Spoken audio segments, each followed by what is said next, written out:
Boa noite, daremos início a mais uma aula do curso de inverno de Fisiologia e falaremos agora sobre as sinapses nervosas, envolvendo sua funcionalidade, seus mecanismos, sua anatomia e a importância que ele tem para o corpo como um todo. Bom, inicialmente falaremos o que são sinapses. Sinapse, de uma forma bem sucinta, é a região onde o terminal axonal se comunica com a célula-alvo, ou seja, é o ponto de encontro entre uma célula e outra para a passagem de informação. Essa informação ela é gerada após um estímulo de um neurônio e pode desencadear um potencial de ação. Quando potenciais chegam nas terminações axonais, elas têm a possibilidade de serem transmitidas a outros neurônios e até mesmo para outras células, servindo como meio de processamento de informação proveniente de órgãos sensoriais e órgãos efetores para o sistema nervoso. Além dessa passagem de informação, as sinapses elas são responsáveis pela direção da passagem, ou seja, ele vai determinar a direção em que os sinais nervosos vão se distribuir pelo sistema nervoso. Também, eles possuem a chamada de ação seletiva, ou seja, eles vão receber sinais que vão facilitar ou inibir os neurônios posteriores, vindos de diferentes áreas do sistema nervoso, que podem controlar a transmissão sináptica, algumas vezes abrindo as sinapses para a transmissão, outras vezes fechando essas sinapses para a transmissão.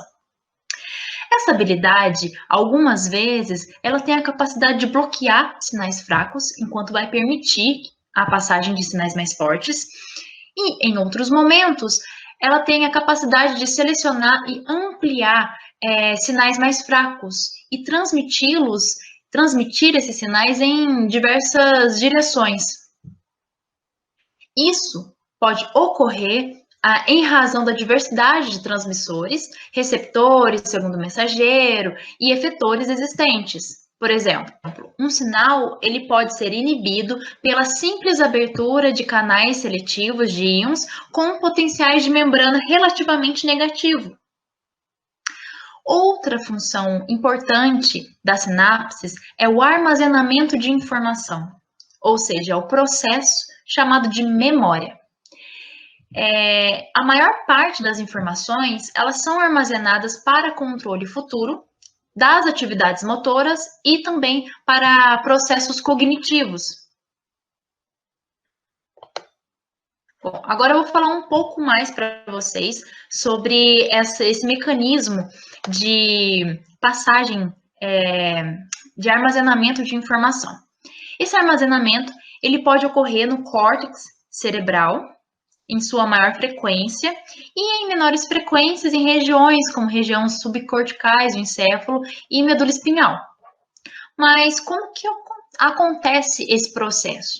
Bom, cada vez que determinados tipos de sinais sensoriais passam por uma sequência de sinapses, essas sinapses elas ficam mais capazes de transmitir o mesmo tipo de sinal em outras oportunidades. Podemos exemplificar com um processo de estudo, por exemplo. Uma vez que, a partir do momento em que estudamos um conteúdo diversas vezes, ao longo de um tempo, essas informações elas passam a ser mais fáceis de serem lembradas em momentos futuros. E esse processo é chamado de facilitação. Agora, uma vez que essas informações já tenham sido armazenadas no sistema nervoso sob forma de memória, elas passam a ser parte do mecanismo do processamento do cérebro, para usos futuros sob forma de pensamento, isto é, os processos cognitivos cerebrais, eles vão comparar as novas informações sensoriais com as memórias já armazenadas.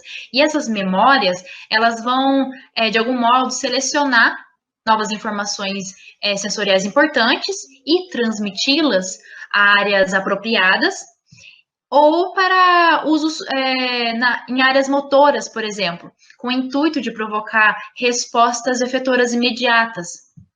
E esse processo, ele ocorre através do núcleo da célula, que possibilita a expressão de genes fundamentais para que esse mecanismo aconteça.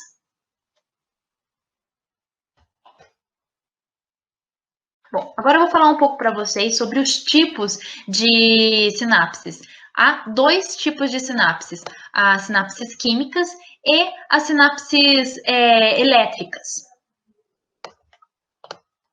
Bom, as sinapses químicas, elas são quase todas as sinapses utilizadas para a transmissão de sinais do sistema nervoso central, eles são sinapses químicas, em que o primeiro neurônio ele vai secretar uma substância química chamada de neurotransmissor.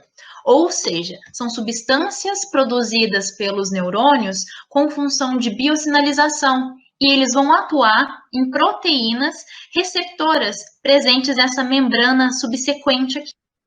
Outra característica das sinapses químicas é a condução unidirecional, ou seja, ele vai seguir apenas uma direção, impedindo que a informação ela volte para o seu ponto inicial.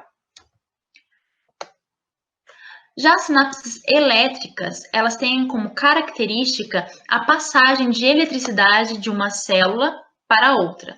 E essa passagem de eletricidade se dá por meio de pequenas estruturas tubulares proteicas chamadas de junções comunicantes, ou junções GAP. E essas junções, elas permitem a livre passagem de íons de uma célula para outra.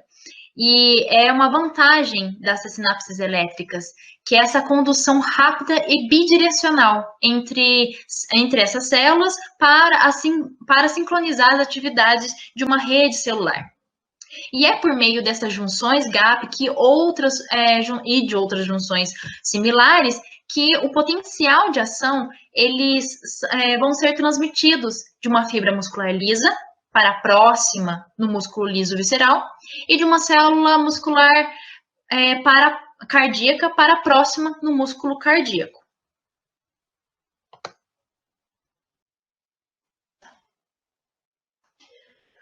Agora eu vou falar um pouco para vocês sobre a anatomofisiologia e para que possamos entender melhor sobre as sinapses, é importante que saibamos a anatomia dos neurônios e também de terminais sinápticos.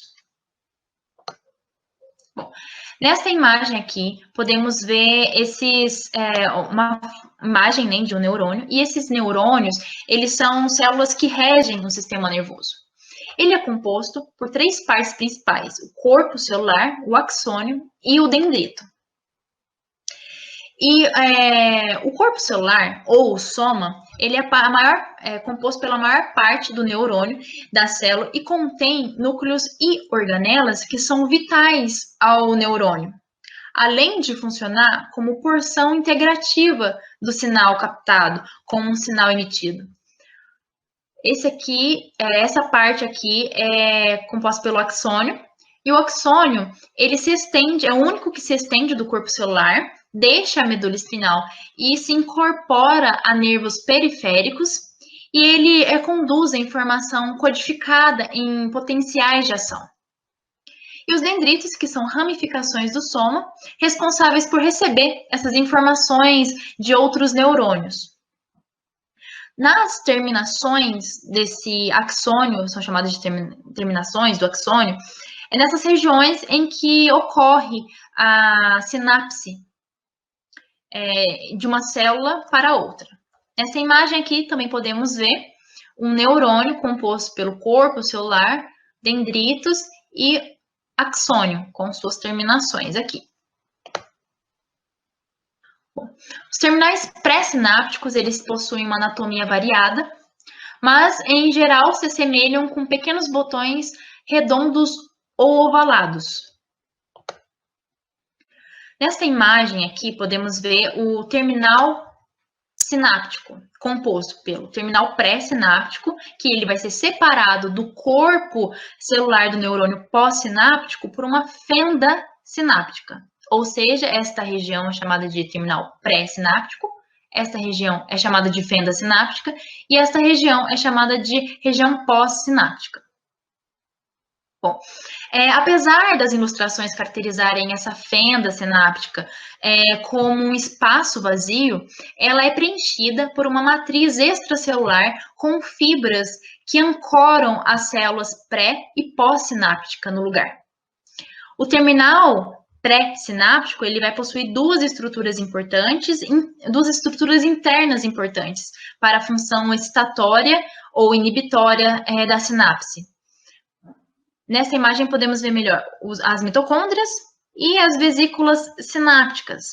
As vesículas sinápticas, elas contêm neurotransmissores que, quando liberados na fenda sináptica, têm a capacidade de excitar ou inibir o neurônio pós-sináptico, podendo posteriormente ser recaptado ou degradado, a partir do momento em que esses neurotransmissores estão nessa fenda sináptica. As vesículas, elas estão ancoradas e se movem através de uma densa rede de proteínas do citoesqueleto.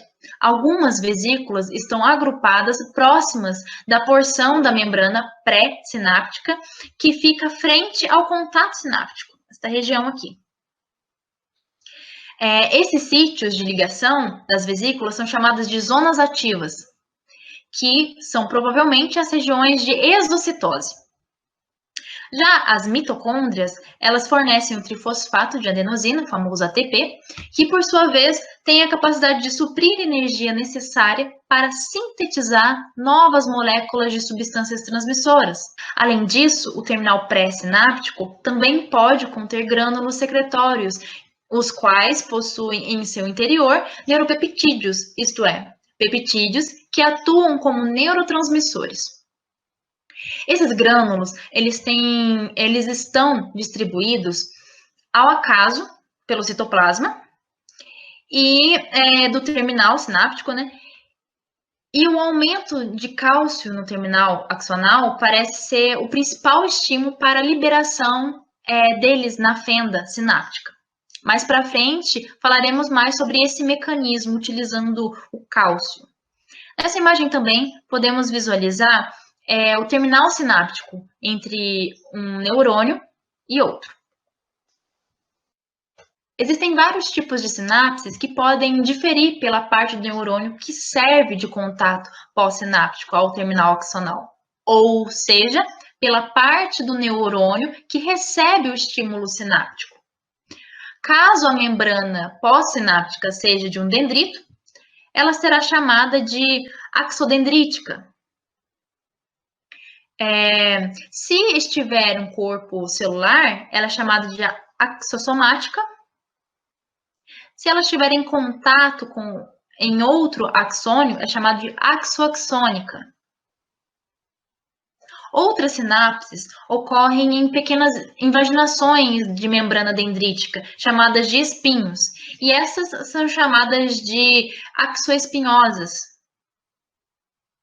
E ainda há a possibilidade em neurônios especializados, de que ocorra sinapses entre dendritos. É chamado de dendodendríticas, como apresentados nessa imagem aqui. Bom, há princípios básicos para ocorrer as sinapses. Como, por exemplo, é necessário que haja um mecanismo para produzir neurotransmissores e empacotá-los em vesículas.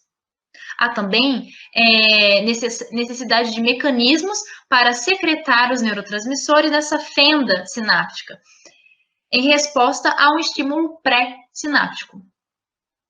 É necessário também haver respostas químicas e bioquímicas do neurotransmissor, do neurônio pós-sináptico.